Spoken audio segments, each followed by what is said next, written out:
Today I'm going to show you a simple fix for this leather project that I'm working on. This is the back panel of an attaché case, and as you can see here, hopefully in the center of the screen, a slight cut through. It's not all the way through the leather, but it's deeper than I would like it to be. So on this side, I'm going to fill it with some leather cement and then smooth that out. Hopefully get the fibers to cling back together, and then I will show you what I'm going to do with this side. I'm going to place this entire strap across the back of the case here, and then you'll see how that's going to cover up that one little weak spot that I have there. I really just don't want anything wearing on that, so hopefully with this idea it's actually going to turn out better than the original plan was.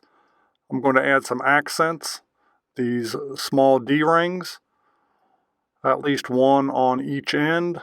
Put this one down here, then I'll line up all my stitches, and we'll see how this works out. So let's do this.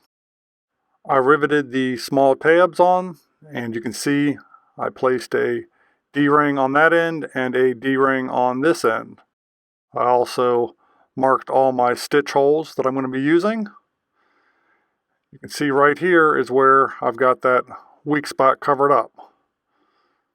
So it's going to be well reinforced. I'm not worried about that coming through anymore. I just have to make this look good. And I think I've got an idea where I'm going to add a couple more D-rings just to finish this project out. So there we go. I have added a total of 4 tabs and 4 D-rings, all simply riveted in place.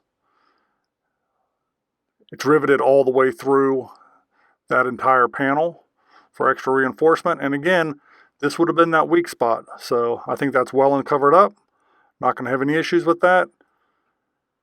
Hopefully once I get this entire thing stitched up, it'll actually look better, at least in my opinion, than the original project design.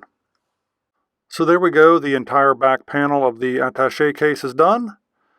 As you can see, got all those little rings in there where those rivets go through, and there's that one little weak spot that I wanted to cover up. So this kind of goes to show that even if you've got a piece of leather that you realized is damaged after the fact, you can still go ahead and make it work sometimes. As you can see here, this is the inside pocket of that, so it's going to be doubly covered up. I think it's going to work out pretty well. So again, no loss. Everything worked out good.